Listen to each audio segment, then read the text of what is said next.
사도행전 묵상일기 263번째 믿는 것이 기적입니다. 사도행전 20장 10절에서 12절 말씀. 바울이 내려가서 그에게 엎드려 끌어안고 말하기를 소란을 피우지 마십시오. 아직 목숨이 붙어 있습니다 하였다. 바울은 위층으로 올라가서 빵을 떼어서 먹고 나서 날이 새도록 오래 이야기하고 떠나갔다. 사람들은 그 살아난 청년을 집으로 데리고 갔다. 그래서 그들은 적지 않게 위로를 받았다. 아멘. 좋은 아침입니다. 여전히 덥습니다. 그래도 이제 더위가 무섭지는 않죠. 맹렬한 이 더위도 결국에는 곧 물러갈 것을 우리가 이미 알고 있기 때문이죠. 참 재미있는 것은 더위가 물러가면 우리는 또 다가올 추위를 걱정하겠죠. 가만히 돌아보면 그렇게 늘 걱정을 달고 사는 것이 연약한 우리들의 모습입니다. 하지만 우리는 이제 반대로 살자고요. 떠나는 더위는 그동안 수고했다고 감사하게 보내주고 다가올 추위는 또 반갑게 맞이하면 좋겠습니다. 덥든 춥든 내 삶에 다가오는 모든 계절과 시간은 다 주님께서 우리에게 주신 빛나는 선물이기 때문입니다. 오늘도 선물과 같은 하루가 되기를 진심으로 응원합니다. 지금 우리는 참으로 충격적인 사건을 마주합니다. 주님의 말씀을 듣다가 청년 유두고가 창틀에서 떨어져 목숨을 잃는 비극을 눈으로 보았기 때문입니다. 다른 일도 아니고 거룩한 말씀을 듣다가 생긴 일이어서 더욱 가슴이 아프고 당혹스럽죠. 바울의 마음도 필시 무너져 내렸을 것입니다. 사건이 벌어진 직후 바울은 즉시 유두고에게 달려 내려갔습니다. 그리고 성경의 묘사대로 그의 몸에 엎드려 그를 깊이 끌어안았죠. 여기서 우리는 아주 중요한 언어적 분석을 하나 해보아야 합니다. 바울이 엎드렸다고 번역된 헬라어 원어는 에피피프토입니다. 이 단어를 파자해보면 무엇 위에라는 뜻의 에피와 떨어지다, 던지다라는 뜻의 피프토가 합성된 말이죠. 문자 그대로 해석하면 물리적으로 그 위에 엎어지다는 뜻입니다. 물론 꼭 그 위에만 털썩 엎어졌다는 의미만은 아닙니다. 이 단어는 누군가를 깊이 끌어안는 애절한 행동을 묘사할 때 쓰이기도 하거든요. 그럼에도 불구하고 꼼꼼한 의사 누가가 유독 이 단어를 여기에 사용한 특별한 이유가 있다고 저는 생각합니다. 지금 누가는 유두고의 추락 사건을 다루면서 평소와 다르게 많은 부분에 대한 설명을 과감히 생략하고 있습니다.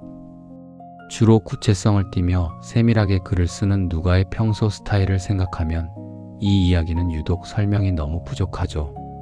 바울이 도대체 무엇을 보고 유두고에게 아직 생명이 있다고 확신했는지, 유두고는 정확히 언제 다시 깨어났는지, 이후 이어진 예배와 나눔의 자리에 유두고도 함께 앉아 있었는지에 대한 설명이 단 하나도 없습니다. 그래서 자칫 앞뒤가 맞지 않는다고 오해하기 쉽죠. 그런데 누가가 선택한 이 엎드리다라는 단어가 마치 수수께끼를 풀어가듯 그 숨겨진 이유에 대한 실마리를 우리에게 슬며시 제공해주고 있습니다. 저는 이 에피피프토라는 단어에서 문득 구약성경 열왕기상 17장에 나오는 사르밧 여인의 죽은 아들에 관한 사건이 떠올랐습니다. 극심한 가뭄 속에서 자신과 아들이 먹고 죽을 요량이었던 마지막 식량을 엘리야에게 기꺼이 내어주었던 그 여인의 이야기 말입니다. 사르밧 여인에게는 아들이 하나 있었습니다. 그런데 병으로 그 아들이 숨을 거두고 말았죠. 그때 엘리야가 어떻게 행동했는 줄 아십니까? 오늘 바울이 유두고에게 했던 것처럼 그 죽은 아이 위에 그대로 엎드립니다. 여기서 중요한 영적 원리가 있습니다. 엘리야는 그 아이 위에 3번이나 엎드리며 주 나의 하나님, 제발 이 아이의 호흡이 되돌아오게 하여 주십시오. 라고 간절히 부르짖었습니다. 그가 아이 위에 엎드린 것은 대단한 주술적 행위가 아니라 마치 자신의 핏줄인 것처럼 창자가 끊어지는 자신의 일처럼 주님께 간구했다는 애절한 긍휼의 의미입니다. 그때 성경은 이렇게 기록합니다. 주님께서 엘리야가 부르짖는 소리를 들으시고 그 아이의 호흡을 되돌아오게 하여 주셔서 그 아이가 살아났다. 누가는 바울의 세세한 행동을 일일이 기록하지 않았습니다. 그래서 우리는 그 짧은 찰나에 어떤 기적이 벌어졌는지 겉만 보고는 추측하기 어렵습니다. 죽은 유두고를 힐끗 보고 대뜸 아직 생명이 있다라고 외치는 장면은 이야기의 흐름상 너무 튀고 생뚱맞게 들리기까지 합니다. 그러나 엘리야의 간절했던 이야기를 이 장면에 접목시키면 모든 앞뒤가 자연스럽게 이해가 됩니다. 바울이 그 순간 어떤 행동을 했을지 넉넉히 예상이 되기 때문이죠. 순전히 저의 유추이지만 아마도 바울은 차갑게 식어가는 유두고를 깊이 끌어안고 목 놓아 부르짖었을 것입니다. 하나님, 어찌하여 온 마음 다해 예배하는 거룩한 곳에서 이런 비극이 벌어지게 내버려 두십니까? 주 나의 하나님, 제발 이 연약한 아이의 호흡이 되돌아오게 하여 주십시오. 그리고 그 처절한 기도에 대한 하나님의 분명한 응답을 가슴으로 들은 바울이 확신에 차서 사람들에게 소리쳤을 것입니다. 소란을 피우지 마십시오. 아직 목숨이 붙어 있습니다. 생명의 호흡이 돌아온 그 놀라운 응답이 있고 나서야 비로소 바울과 예배자들은 다시 위층으로 평안히 올라갑니다. 그리고 서로 빵을 떼어서 먹습니다. 주님의 살과 피를 나누며 죽음을 이기신 부활의 주님을 기쁨으로 찬양했을 것입니다. 그들은 그렇게 날이 새도록 오래 이야기를 나눕니다. 아마도 어제 우리가 나눈 묵상처럼 세상의 눈에는 평범하고 내세울 것 없는 초라한 우리들이지만 바로 우리가 하나님이 가장 주목하시고 기억하시는 존재라는 사실을 고단한 현실 속에서도 기어코 말씀 앞에 서려 했던 연약한 우리가 바로 주님 기적의 주인공이라는 가슴 벅찬 사실을 나누었겠죠. 그리고 그 말에 그곳에 있던 모두가 깊은 위로와 평안을 안고 각자의 삶으로 돌아갔을 것입니다. 여기서 우리는 다시금 사르밧 여인의 이야기로 돌아가 영적인 교훈을 새겨보아야 합니다. 아시다시피 여인은 엘리야에게 귀중한 마지막 음식을 제공했습니다. 자신의 전부를 드린 것이나 진배 없는 일이었죠. 그리고 그 순종 위에 놀라운 기적이 일어났습니다. 그 집의 밀가루와 기름이 기근이 끝날 때까지 떨어지지 않았다는 것입니다. 여인은 자신의 전부를 내어드렸는데 하나님은 그 전부가 영원히 마르지 않게 채워주신 겁니다. 여인에게는 그것이 인생의 마지막이었지만 하나님께는 결코 마지막이 아니었던 것이죠. 우리를 향한 기적이 이와 같습니다. 우리는 얄팍한 지식으로 늘 마지막이라고 절망하지만 하나님은 결코 마지막이 아니라고 말씀하십니다. 우리의 연약한 믿음이 여지없이 깨어지는 부분이 바로 여기입니다. 우리는 자꾸 끝을 생각합니다. 그 다음은 없을 것이라는 두려움 속에서 살아갑니다. 내가 알고 있는 것이 전부라고 섣불리 단정 짓기 때문입니다. 하지만 명심하십시오. 내가 알고 있는 것은 결코 전부가 아니며 그저 불완전한 예측일 뿐입니다. 하나님은 우리의 그 불완전한 예측과 마지막이라는 체념을 가차없이 깨뜨리십니다. 심지어 두려운 죽음조차도 하나님께는 마지막이 아니라는 사실을 예수 그리스도를 통해 우리에게 똑똑히 보여주셨습니다. 그런데 그 놀라운 기적을 매일 맛보며 살던 사르밧 여인의 이야기는 거기서 해피엔딩으로 끝나지 않습니다. 여인에게 하나밖에 없는 아들이 덜컥 죽고 맙니다. 그러자 사르밧 여인이 엘리야에게 뭐라고 쏘아붙였는지 아십니까? 하나님의 사람이신 어른께서 저와 무슨 상관이 있다고 이렇게 저에게 오셔서 저의 죄를 기억나게 하시고 제 아들을 죽게 하십니까? 분노하며 원망을 쏟아내는 겁니다. 왜 그랬을까요? 아들의 죽음이 곧 인생의 마지막이라고 이제 진짜 끝났다고 스스로 단정했기 때문입니다. 마르지 않는 양식의 기적을 두 눈으로 똑똑히 보고 경험하면서도 고난이 닥치면 우리는 또다시 이렇게 무너집니다.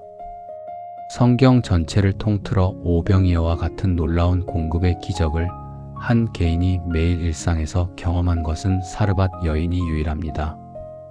그럼에도 불구하고 우리는 또 잊어버리고 절망합니다.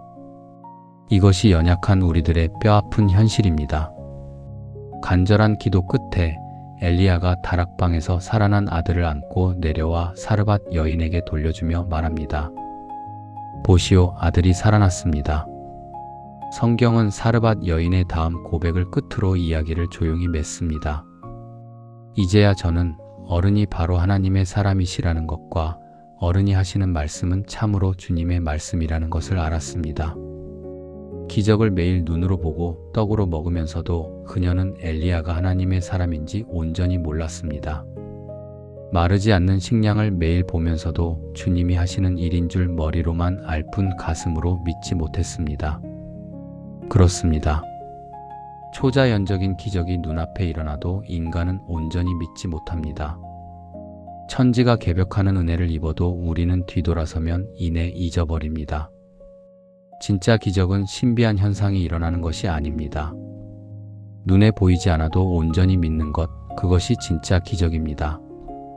보이지 않아도 믿으면 비로소 보이고 아직 내 손에 쥐어지지 않았어도 믿으면 곧 이루어질 것을 아는 것이 진짜 기적입니다. 진짜 기적은 우리가 하나님을 온전히 믿는 것 그 자체입니다. 헛된 곳에서 믿음을 찾으려 헤매지 마십시오. 그 누구도 나에게 믿음을 대신 떠먹여주지 못합니다. 세상의 어떤 치밀한 논리나 이론도 눈이 번쩍 뜨이는 기적 현상도 나를 온전히 믿게 만들지 못합니다. 믿음은 오직 나로부터 나의 이성적이고 영적인 자발적 결단으로부터 시작되기 때문입니다. 오늘도 주님이 나에게 귀한 오늘을 선물로 주셨다는 사실을 굳게 믿으십시오. 오늘 내 삶에 일어나는 크고 작은 모든 일조차도 주님의 선하신 섭리 가운데 나를 가장 평안하고 좋은 길로 인도하시기 위한 사랑의 과정임을 철석같이 믿으십시오. 의심과 염려를 내려놓고 주님을 전적으로 신뢰하는 자, 그렇게 믿는 자에게는 능치 못함이 없습니다. 사랑하는 여러분, 오늘 하루 일상 속에서 작지만 위대한 결단을 내려보시길 바랍니다. 마음이 조급해지고 이제 다 끝이다라는 예측과 두려움이 밀려올 때마다 눈을 감고 속으로 조용히 선포해 보십시오. 하나님께는 마지막이 없습니다. 주님은 언제나 나를 가장 선한 길로 인도하십니다. 복잡한 상황 속에서도 내 안의 평안과 기쁨을 스스로 선택하고 지켜내는 것, 외부의 소음에 흔들리지 않고 묵묵히 내게 주어진 오늘을 감사함으로 살아내는 것, 이것이야말로 십자가의 은혜를 아는 자의 실제적 기적이자 실천적 믿음입니다. 조건 없는 주님의 사랑 안에서 여러분의 오늘 하루가 그 어느 때보다 가볍고 맑고 기적 같은 평안으로 가득 채워지기를 간절히 축복합니다.